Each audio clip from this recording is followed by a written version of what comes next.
prior to the show. This is their general manager's first season, their first year in his job, and he absolutely fleeced. He absolutely just robbed the LA Rams, and you ask me. The locks for the Panama Canal, the propeller for Lindbergh's Spirit of St. Louis, rails for the Trans-Siberia Railroad, all were forged of Pittsburgh steel.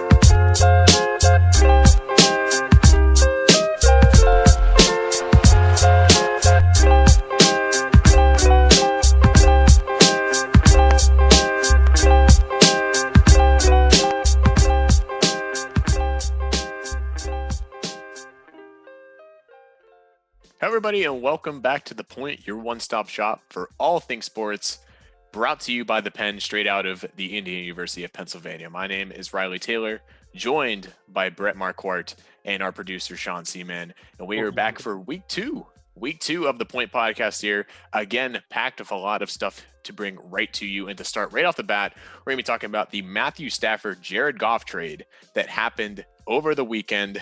A lot of misconception, a lot of I would say misinformation, but a lot of confusion surrounding this trade as the Detroit Lions send all loan Matthew Stafford to the LA Rams in exchange for Jared Goff, 2 first-round picks and a third-round pick.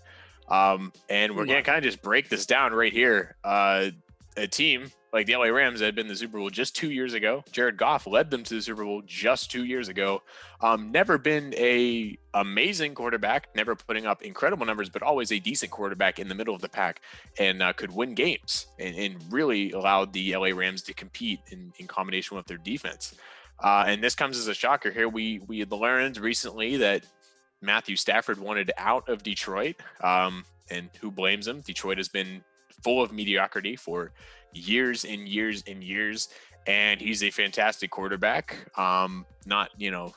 You can argue he's in the top 10, definitely not top 5, but he's a great quarterback that deserves to be put on a stage. So he is now sent out to the LA Rams, who most recently made the playoffs this year and are going to continue that. And Detroit gets, if you're asking me, a similar skilled quarterback, and those 2 first-round picks, you're basically saying that they're going to get 2 starters at some point moving forward here. And it just sits me, I sit here and I think about, the value is, I don't understand how, Detroit, as we were talking about prior to the show, this is their general manager's first season, their first year in his job, and he absolutely fleeced. He absolutely just robbed the LA Rams, and you ask me. So very good. Yeah, he did a fantastic job in this. I guess I'll reach the question out to you, Brett. I know you're not a huge football guy, but just to kind of lay it out for you, we have Matthew Stafford, who's a good quarterback. I'd say probably inching into the top 10s, who's been on a mediocre team, going to the LA Rams, and in return, they're kind of getting back a similar skill quarterback. And Detroit has these first round picks. If you're a general manager in this position, if you are the LA Rams general manager, and Detroit comes to you and says, hey, we just want to give you our quarterback for your quarterback, 2 first-round picks and a third-round pick, how do you say yes to that? Oh, I would just say, yeah. I'd be like, oh, I'll do it. So you're saying that you would, if you were the LA Rams, you would do the trade. You would take Matthew Stafford, Detroit's quarterback, and then give them your first-round picks and Jared Goff. No, I got a little confused there, RJ. No, I would not do that. It was way too much. I don't know. I would have done the trade for just Jared Goff, Matthew Stafford. Maybe you give him a first-round pick and maybe the third. But the other first-round pick is not really necessary, I feel like. Because, you're basically saying there that Matthew Stafford is equivalent to technically 3 first-round picks, because isn't Jared Goff a first-round pick? Yeah, this is a whole voucher first-round picks going. That's a great point that you make there, and I don't know. I haven't watched much analysis on this, and it's really going to be interesting to see how this plays out in the next season. I really think the only way this trade makes sense for LA is if they win themselves a Super Bowl in the next couple of years, because you look into the near future here with these two first round picks for Detroit, and I mean, Jared Goff could be in a better position, if you ask me, if they're able to turn things around and compete, although it's very hard to do so in their division in the NFC. So I don't know. This is a big head scratcher. I think the LA Rams I'm stupid for being the ones making this trade. I hate to say that. Jared Goff, I mean, like I said, led them to a Super Bowl 2 years ago, and they get Matthew Stafford. That's great, but you just gave up a lot of future talent. So I'm not sure how to feel with LA Rams. They kind of rebranded last year with their weird kind of LA logo and stuff, and now you do this trade, this blockbuster trade. So LA Rams, I'm not sure how to feel about them. Hey, we'll see. We'll see how it turns out in the future. How it turns out. Of course, that's all you can do. I mean. Hey, you never know. They might get busts. Those first round picks might be terrible. That's very true. That's very true. And I guess they're kind of hoping that the LA Rams are hoping that they can be Super Bowl contenders. That those first round picks are more so kind of like second round picks. Yeah. So we will see. Like you said, we will see looking into the future. But if you ask me right now, the LA Rams, a lot of questions in their front office.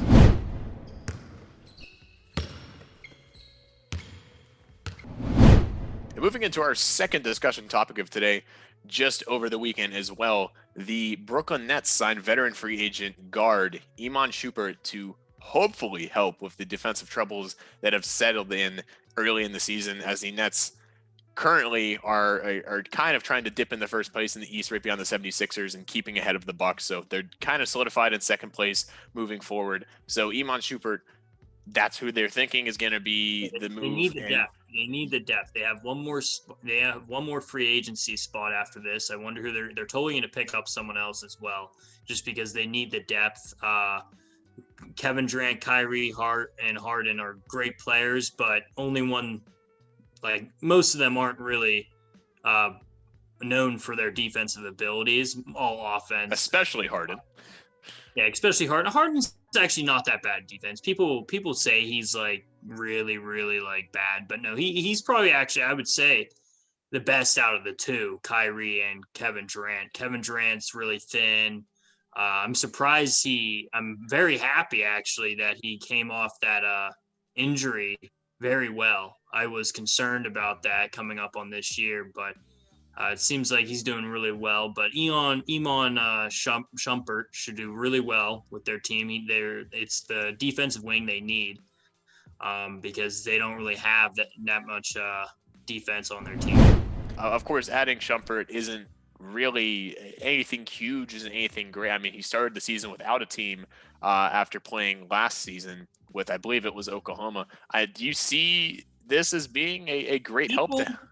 People underestimate these veterans. Like Carmelo Anthony, he wasn't on the team for 2 years, and he went on the Portland Trailblazers, and he is doing amazing things there. He's a great role player, and he is a great clutch shooter. And Iman Shumpert is going to bring that uniqueness to their team that they don't really need the uniqueness because they have all that offense, but they're going to bring a different type of skill set, more mellowed down and more simpler player. And it's great that you make that point about him bringing that simplicity, because as it stands, and since James Harden has been added to the team, the Nets rank 27th in defensive statistics, averaging just over 116 points per game per 100%, or 116 points per 100% possession.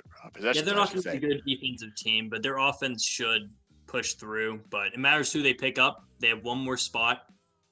I wonder who it's going to be. Well, it is going to be interesting, and it's likely that he's not going to become a standard part of their rotation. He might be that third, fourth quarter guy to, okay, let's bring someone out and let him go in and hopefully he has that height. I forget what height he is, but he has that height. He can defend mostly anyone on the wing. So he's gonna be a good role player for them, definitely. And it, just as we had said with the trade between the Rams and the Lions, we will see how this plays out. Like I said, the Nets battling between trying to slide into first place in the East, solidifying themselves in second with the Bucks tracing right behind them. We'll see how this plays out. Other news over the weekend was that PGA star, I guess you would call him star, Patrick Reed picked up yet another win. It's been a while for him at the Farmers Insurance Open this weekend, but the big thing isn't about that he had won by 5 strokes and that he pulled ahead, and it is more so about what happened. I believe it was on the 10th hole in his 3rd round over the weekend, where Patrick Reed wanted and decided to use the embedded ball rule, where there had been so much rain that had happened on the course throughout the last couple of days, 4 inches, I believe, one day and one the prior. It was just so swampy out on the course that he had hit a shot that completely embedded. The ball just flumped into the ground and it stuck there and it was deep in. Yeah. And I'll give him this, RJ. It was totally embedded, but like I feel like I don't play golf professionally. I feel like common sense, don't touch the ball until the rules guy comes over. It's great that you make that mention, because and that was kind of the segue, is that you hit the shot, has enough speed on it that it just plugs into the ground. And Patrick Reed, now he is a man of having previous controversy with moving balls and moving the grass off his club to kind of get a better lie. But in this case, his ball is plugged. Backyard play. Yeah, literally backyard play. And he makes the decision. He walks up to his ball and he says, "It's plugged. I'm pulling it out. I get to move it. Call a rules official over here." And the first thing that I sit there and watch that is I'm just like, why did you not let the rules official make that call? That ball was embedded. Like if you look at the video and all that stuff, that was like an embedded. You could tell he was a little uncomfortable when he arrived to the scene. As Patrick Reed said, "Oh, stick your fingers down in the hole. See the hole that was made." And the rules official was like, "Oh, yeah. Well, you get 1 club length from that mark." And it was clear that it was embedded, but I don't know. Patrick Reed, who was, like we said, I don't know why he touched it. It wasn't a good decision. And I'm surprised. He should, honestly, if I was the rules official, I would have gone no mercy, and I would have totally gave him the 2-stroke penalty. And that's one thing, is that it's worth to look back, and even if he had gotten the 2-stroke penalty, he had won by enough that it wouldn't have mattered. But no one can predict the future. Exactly. That's one of those things that might have frazzled him a little, made him play different. You never know, RJ. You never know what can happen. And I completely agree with you there. I think he should have gave him the 2-stroke penalty. Just be like, "Oh yeah, I can just take this out. Yeah, it would be no big." Yeah. I mean, that's basically saying that, in what goes through the minds there, if the official shows up and he feels like, well, that hole doesn't seem that deep, it might not have been plugged all the way. I don't know. I guess you can't really put this on Patrick Reed, because, like we said, the rules official let it happen. He didn't care. He let it just he agreed. He was fine with it. Like, I'm surprised he was, but hey. So nonetheless, it's just another important tournament, but it wasn't a. This isn't a Masters. This isn't your U.S. Open. This isn't your Players. So it's not group. But I mean, nonetheless, Patrick Reed probably won millions of dollars and all that stuff. Oh, of course, yeah. And as we look back, the purse was about $7.5 million that was split. I wonder how the farmers feel about this. Well, they know a thing or two, because they've seen a thing or two. Yeah. So as we move forward, but like I said, Tony Finau was the one that was behind him, and he was behind him by 5 strokes. So it's not really a lot to worry about here. But I'm a Finau guy, so I would have liked to see him pull through. But it is a bit weird. Patrick Reed is another turn of events for him, as he has had this happen. Hopefully it doesn't happen to him again. Hopefully he just follows the rules like they're in place. And technically he did, so there's not a lot we can say. And finally, over the weekend, for the first time since March of 2020, IUP Athletics saw its program compete in its first official event, as men's and women's swimming swept through Clarion in a dual meet on Saturday.